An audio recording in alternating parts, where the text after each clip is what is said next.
All right, good evening, everybody, and welcome to this special installment of our first interview through Tampa eSports. I am, as you know, Shinigami, streaming here on the Tampa eSports channel, joined by Shadow over there in the lower right corner for everybody, and RuFF right there, center mid, the topic of tonight's show.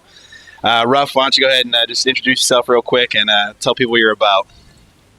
Well, basically, I'm a Grandmaster Terran player that plays extremely unorthodox. I guess you could say that's an understatement. You could say I'm one of the only Terran players out there in the Grandmaster League that actually plays extremely strange, like massing Reapers and things like that, and actually making it work. Yeah, I heard about that. I think, Rob, you were telling me that you went you started off as 2 or 3 Reapers, but then you just kept getting more, and just you were out microing in one of the games in the tournament there. Were you just sniping just everything, just running all around, or? I guess you could say with StarCraft, something that I enjoy doing is microing. Mm-hmm. So a lot of my play is going to be micro-based rather than macro-based. I can play macro, I just prefer not to. Yeah, I was going to ask you that. What made you so aggressive as a player? Is this natural? Have you always been like this? I guess you could say back in Brood War, what I would do is when I used to play the game, at first I wasn't that good either. I would play big game hunters and against computers and things like that. Right. But zero clutter. Eventually, I wanted to play straight up ladder games, and then for some reason I found ladder games to be a little more interesting. So I wasn't really good with the macro part because I would always end up dying to something silly whenever I tried to expand because I wasn't used to it. So I started microing, and then a lot of times my friends would want to play some UMS games like Micro Challenge, and I found stuff like that a little more interesting rather than customized units and stuff, where you actually take the units with the HP in the game, the damage in the game, and kind of face them off against each other. So because of that, I kind of gotten used to that, But all of that came from Brood War first, before I actually did StarCraft 2. And when I came to StarCraft 2, that's what I actually started off with, because the hotkeys were a little bit different, and I got lazy and wanted to put everything on one hotkey instead of doing 1A, 2A, 3A like I was doing in Brood War. So at first, I just would macro, and then I'd get a big army and just put them all together on one hotkey and just push in. So that was pretty much my way of playing StarCraft 2 at first in 2010. Mm-hmm. So a lot of my play style, I've always found it interesting to watch Slayer's Boxer. Right. Slayer's Boxer was the guy who I always wanted to watch because he would do mass lockdowns on carriers and things like that. And he was actually the one who designed the Reaper Hellion build in StarCraft 2 Wings of Liberty, where you would drop 4 Hellions and then go Reapers in the base. Yeah. It was really hard to stop. It was one of those new builds in 2011.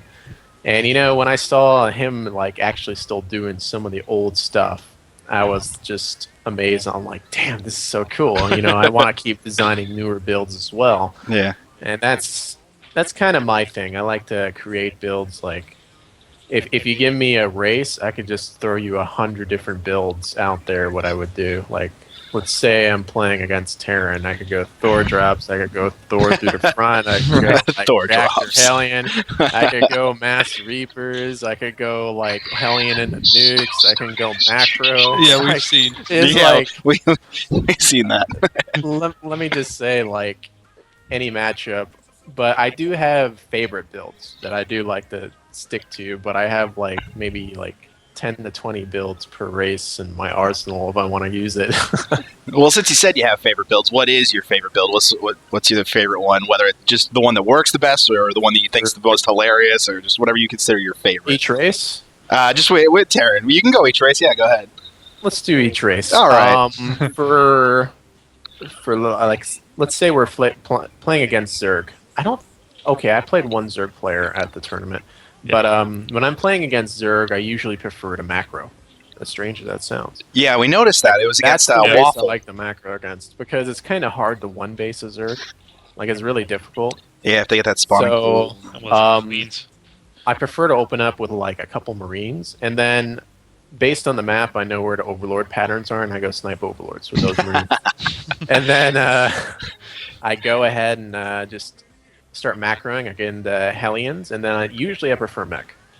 Sometimes I'll go bio, not very often, but I usually prefer to go mech whenever I play that. You're still a fan of mech, even in this day and age, even after the Hellbat nerf. Yeah. Okay. Surprisingly. Yeah, because the game that we showed that we did last Sunday, it was you against Waffles, and you actually ended up dropping that game to him.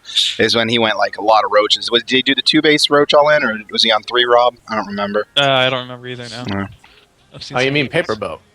Was it Paper Boat? Yeah, I think it was Paper Boat. Oh yeah, it wasn't Captain Waffles. Never mind. Those crazy names. The first game, I ended up doing a lot of economic damage, and he did the same build, and I ended up winning that. But the second game, I guess you could say I was trying something new by going double reactor Hellion, which is kind of silly because I was hoping he would go Lings after doing roaches the first game. Yeah. And then when I go double reactor Hellion, I have 100 Hellions. I just see 100 roaches. I'm like, oh yeah. That was a great battle to watch, though. Things were just blowing up everywhere. And then just dropping everywhere in my base. And I'm like, God, I just don't have the. You know, I held on for a good 10 minutes, but yeah, that roach drop too much. I saw the roach drop coming up top. I was like, oh no. Yeah, it got crazy. All right, so versus Zerg, what'd you say your favorite build was? Just to go straight in the macro and then the mech. The macro and the mech. Okay, so now on to versus Protoss. Versus Protoss, I like to do my 1/1 Marine build. That's basically it's like a 1 base. The reason I like that build the most is because a lot of Protoss are cheesy. Okay. Yeah, so, I was watching. Do you see WCS Korea where the guy won to get into the match to go into Premier League by doing a 4-pylon drop cannon rush behind the mineral line? Oh no! I didn't know that. Well, his name was Piggy something, but yeah, go ahead. But I do that build because 1, I wall off instantly. So if they have like a gateway outside of my base, I'm fine.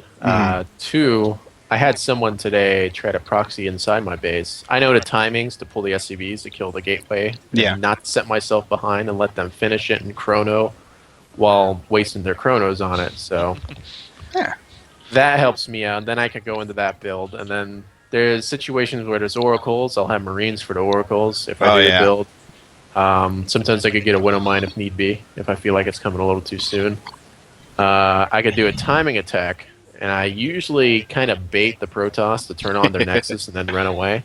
And then come back later with the attack. That way, you know. Yeah. That's pretty or if I can't do that, then I'll do like multi-pole drops. Make them waste it a little sooner by doing that.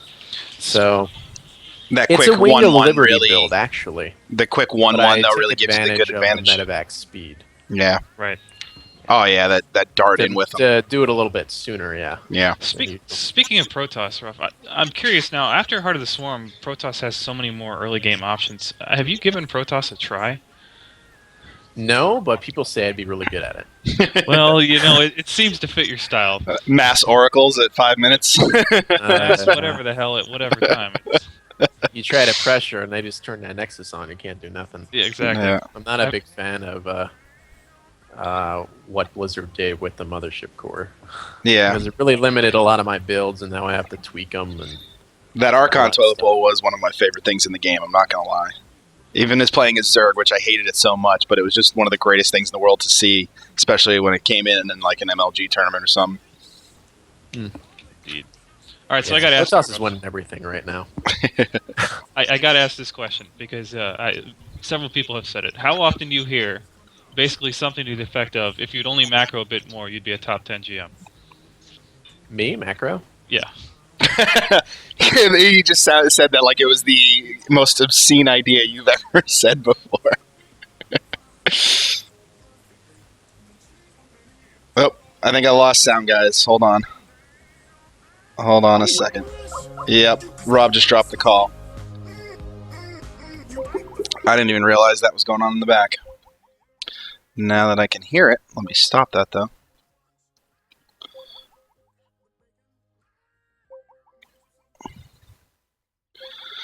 Alrighty, so it seems that we've lost our other two casters, our RuFF and right now. So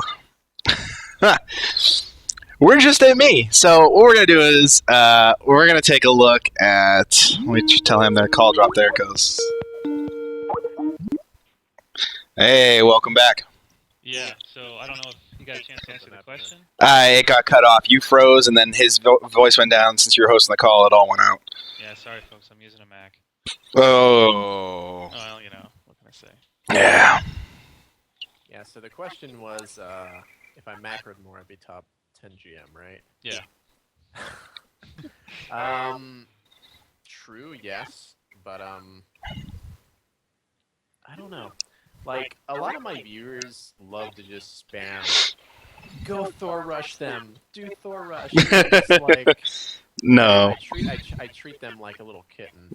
It's like, I gotta give in. I gotta go ahead and do it. Oh. So I do it. You know, but when it comes to macro, like I said, it's not difficult. But macro is very. Once you macro, you're set. The opponent pretty much knows how to transition. Okay. Yeah. So if they know how to transition, that means they'll be ready for anything. So I have my micro-based builds where I can go into a macro build, which I like. But the problem is with those, like if they see it or hard counter it or blind counter it, then you're going to be behind, obviously. Yeah, definitely. But macro-based games, I guess I macro good, but the thing is my hotkeys are not set at a professional level. I noticed that. I think I've seen maybe 4 or 5 hotkeys you would use at most usually. Yeah, at most. And So those are all groups of basically, units, or my army hotkey is 1. Right. Mhm. That's it. I don't do ghosts. I don't do Vikings. Everything's going to be on 1. I individually click the units themselves, usually. Noticed that. wow.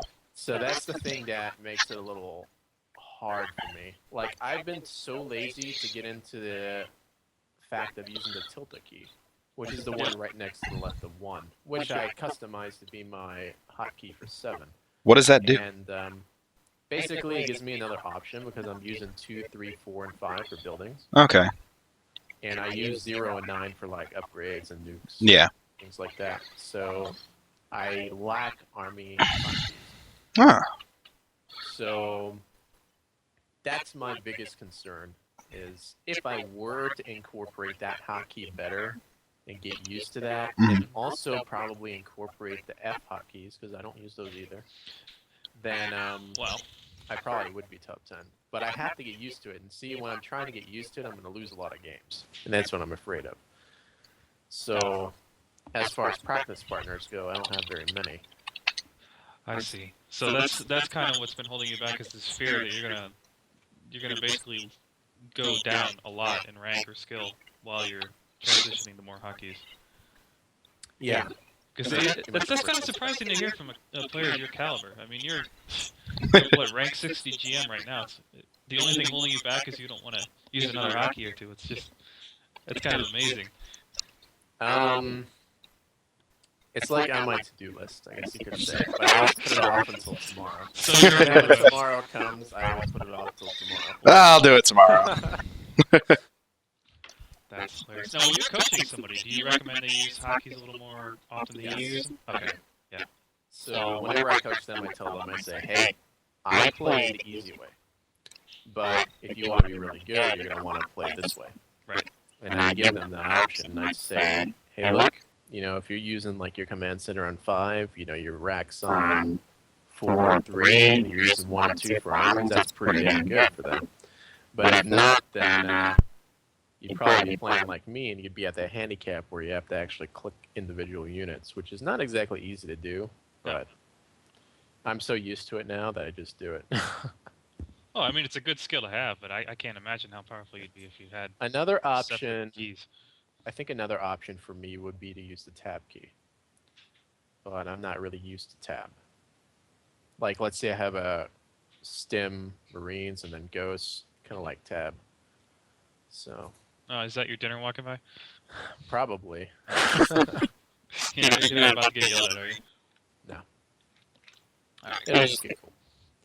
All right, so I actually wanted to ask you, since you've been to many metropolitan areas now playing StarCraft, with MLGs and whatnot. Many metropolitan areas.